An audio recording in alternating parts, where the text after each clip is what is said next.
আসসালামু আলাইকুম। পর্তুগালের কোস্তা দা কাপারিকা বুয়া বিচ থেকে আমি বলছি ফারজানা করিম। তো আমি এখানে এসেছি হচ্ছে আটলান্টিক মহাসাগরের অপরূপ সৌন্দর্য উপভোগ করার জন্য। সেই সাথে অনেক অনেক ধরনের ট্যুরিস্ট এসছে অনেক জায়গা থেকে। সেটার একটা এক্সপিরিয়েন্স নেওয়ার জন্য মানে বিভিন্ন দেশ থেকে এখানে ট্যুরিস্টরা আসে বুয়া বিচে। যখন সামার সিজন আসে তো ট্যুরিস্টরা এখানে আসে সানবাথ, তারপরে বিভিন্ন ধরনের ইভেন্ট, সমুদ্রে নামছে। বুয়া বিচেরই হচ্ছে যে রেস্টুরেন্টে আমি বসে আছি এটার নাম হচ্ছে বুয়া বিচ রেস্টুরেন্ট।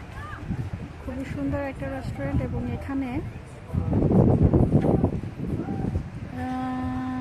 বিশেষত্ব হচ্ছে এই রেস্টুরেন্টের যিনি মালিক পর্তুগিজ তিনি জাপানিদের সাথে জয়েন্ট ভেঞ্চারে এটা করেছেন এবং তারা এই পুরো বিচটাকে ডেকোরেট করেছেন।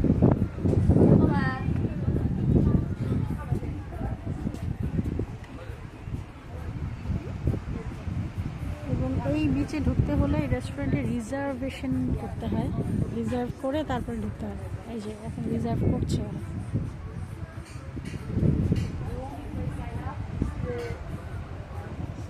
তো এই ছাতাগুলো এবং বসার যে বরাদ্দ জায়গাগুলো এগুলো ভাড়া করতে হয়।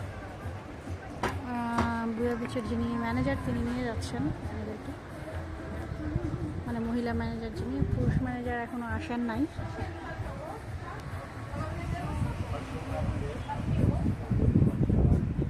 আমি সেই ম্যানেজারের জন্যই অপেক্ষা করছি রিজার্ভেশনের জন্য।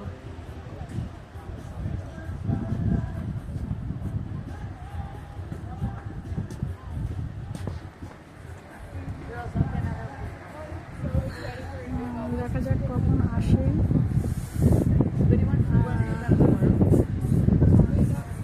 ততক্ষণে আমি একটু বিচের ধারটায় যে ঘুরে আসি। এখন প্রচণ্ড রোদ, যার কারণে আমি যেতে পারছি না ধারে। যখন রোদটা একটু পড়বে তখন হচ্ছে গিয়ে ভিডিও করব। এখন এখানে সিটে বসে বসেই করছি, কারণ এখানে বাতাসও আছে, রোদও আছে, কিন্তু একটু ছায়া আছে উপরে। যে আমার উপরের ইয়েটা এইভাবে সাজিয়েছে, উপরের ছাদ।